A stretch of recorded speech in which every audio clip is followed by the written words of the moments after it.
Hi and welcome to a new video on my channel.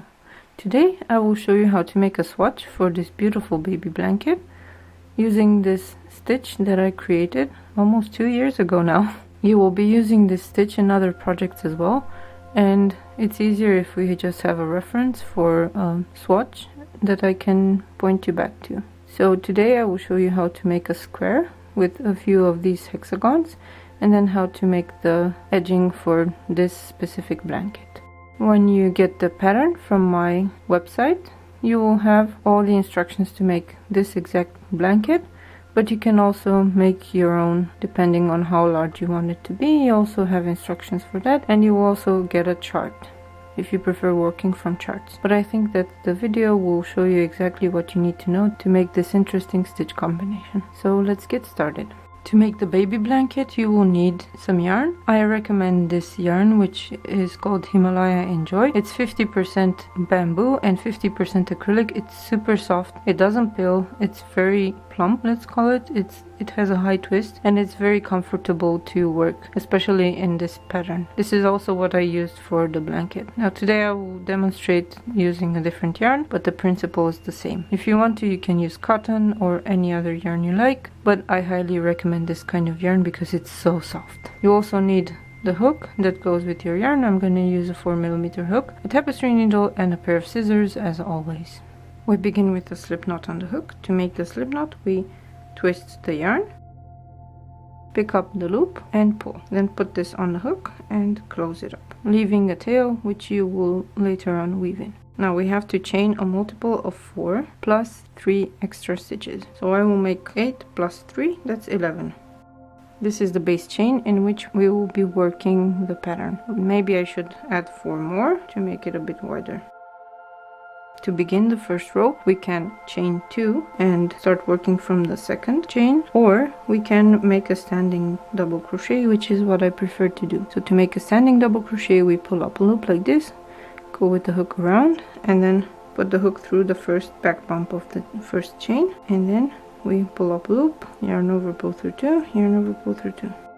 This is the first double crochet, and then we put double crochets in all the back bumps until the end of the row. If you want to, you can start with foundation double crochet stitches, also multiple of 4 plus 3. This foundation is not part of the pattern itself, it's just that we have something to build upon.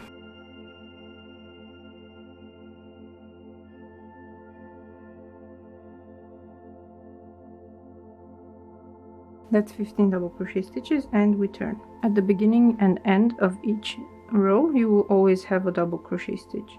So we pull up a loop and then make a standing double crochet stitch, or if you want to, you can do the chain 3, but I don't like the look of that. Now we have 2 double crochet stitches.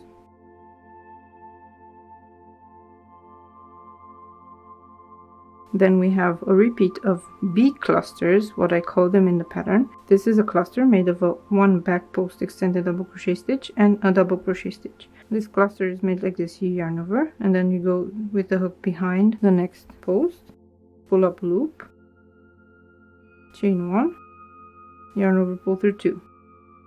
Then we yarn over and we go through the top of this stitch that we worked around,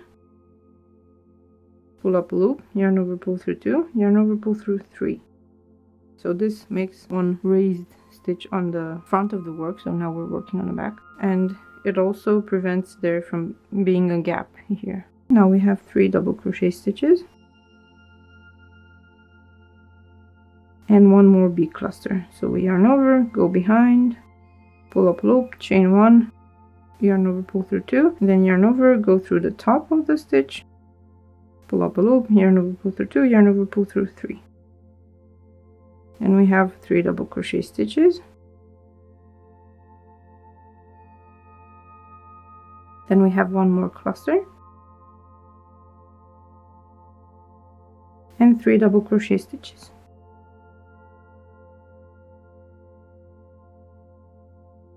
Then we turn. This is going to be the front of the work, and you should have these stitches sticking out. We begin with a standing double crochet stitch. Then we have half of an egg cluster that's pointing forward, so that's towards the direction of your work. Is made by first putting a double crochet stitch in the next stitch, unfinished. So we put the hook through the top of the next stitch, pull up a loop, yarn over, pull through 2. To finish the half cluster, we yarn over. We go with the hook behind the next post stitch here and chain 1, yarn over, pull through 2, yarn over, pull through 3. So this is a cluster made up of a 1 double crochet stitch and front post extended double crochet stitch.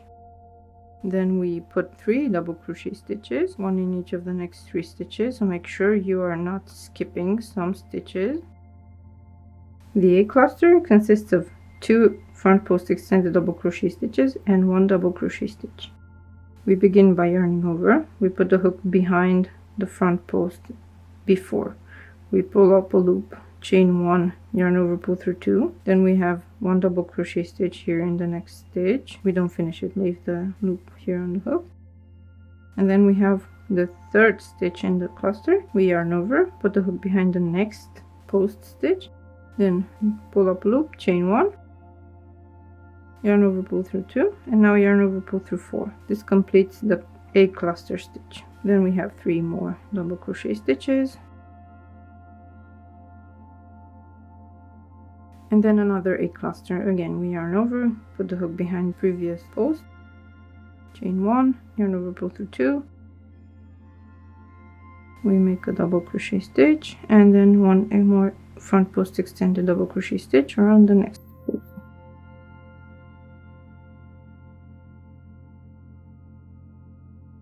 You will notice after you make a few of these that it will be very easy. And now we have one last cluster. This is another half cluster. It's mirroring the first one. So to make this, we yarn over, put the hook behind the previous post stitch, pick up a loop, chain 1, yarn over, pull through 2, and then put a double crochet stitch in the next stitch, yarn over, pull through 2, yarn over, pull through 3 to finish it. And we have 1 more double crochet stitch in the last stitch. And that's it for row 2. Then we will be repeating a combination of these 2 rows.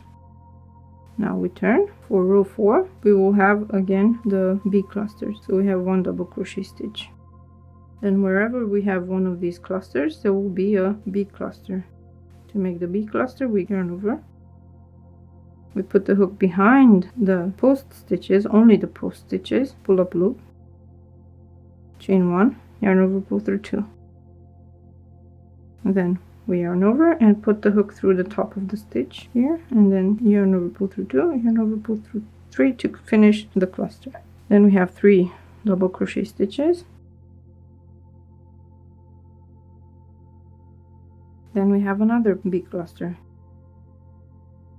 We yarn over, we put the hook behind these 2 post stitches here. Now we pick them both up and chain 1, yarn over, pull through 2, and finish the cluster with a double crochet stitch. Again, 3 double crochet stitches and the B cluster. We put the hook behind only these, chain 1, yarn over, pull through 2, finish the cluster. 3 double crochet stitches, and the last cluster only behind one of these, because there's only one, chain 1, finish the cluster. And the last stitch is a double crochet stitch in the last stitch. We turn. On row 5, we make the first stitch as always. Then we have 2 double crochet stitches, and we're back to making the A clusters. We yarn over, put the hook behind the first post stitch, chain 1, then we have the second double crochet stitch, and then the last front post extended double crochet stitch, and complete the cluster. Then we have 3 double crochet stitches and 1 more A cluster.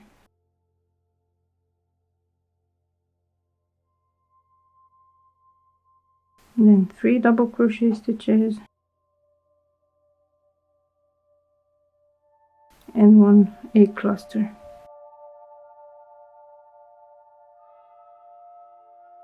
and we finish with 3 double crochet stitches.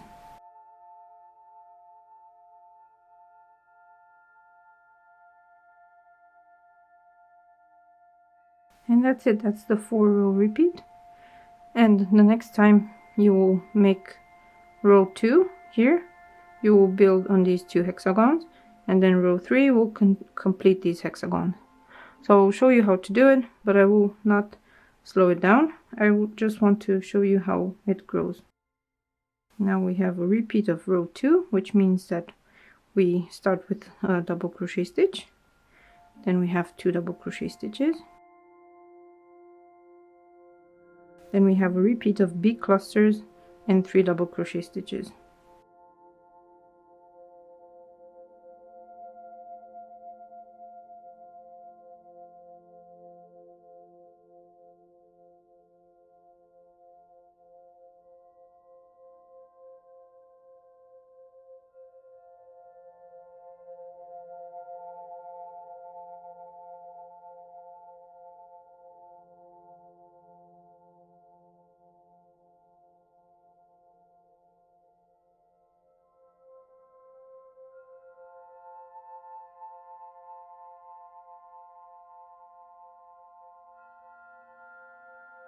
We turn, and let's finish one more row of hexagons by doing a repeat of row 3. We make the first double crochet stitch, then the half a cluster that's pointing forward, then 3 double crochet stitches, 1 A cluster,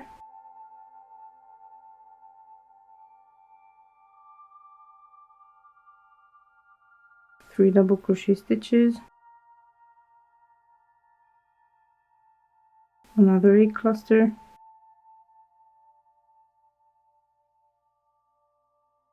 three double crochet stitches, and now we have the half cluster pointing backwards.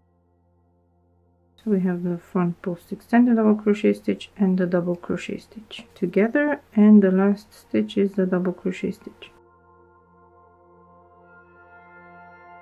That's it. If you want to, you can continue repeating rows 4 and 5 to make one more row of these hexagons, but I will stop here. Now I will show you how to make the border. I will make one more row of double crochet stitches around here just to make things more even.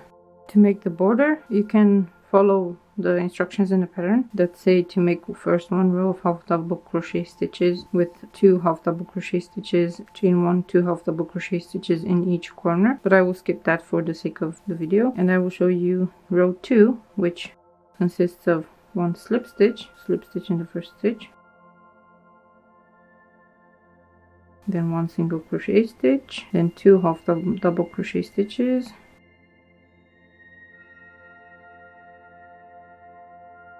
and the standing popcorn, which you make by chaining 3, and then you put double crochet stitches in the top of the stitch here. Then you remove the hook from the yarn, put the hook through the top of the first double crochet stitch, pick up the loop and pull it through, and then make 1 slip stitch around the base of the popcorn, and now you have a standing popcorn. Then you put 2 half double crochet stitches, 1 single crochet stitch, and that's it. 1 repeat of the border pattern is done, and you continue like this. So slip stitch, single crochet stitch, 2 half double crochet stitches, then a standing popcorn. Of course you can put any border you like, but I like this one because it has the interesting texture of the popcorns, which can be touched, chewed on, and so on, and I prefer that to another border that's not as interesting. And then you finish the repeat with 2 half double crochet stitches and 1 single crochet stitch, and then a slip stitch into the next stitch, and so on. In the side where you have double crochet stitches, you put 2 stitches in each double crochet stitch. You can work through the double crochet stitches or around. I will stop here, but you get the point. This is my finished sample, which I wanted to show you how to make. To get the actual pattern, please go to my website. There is a link in the description, and you can get the PDF file for this blanket. And in the future there will also be other patterns using this stitch combination that makes such a beautiful honeycomb texture on top of the fabric. So I hope you enjoyed this video. I hope you learned something from it. If you liked it, please give it a thumbs up. If you want your friends to know about this awesome stitch combination, please send them the video. And if you'd like to know when I launch the other patterns that use this stitch combination, please sign up to my email updates and subscribe to the channel. Thank you so much for watching, and I will see you soon. Bye!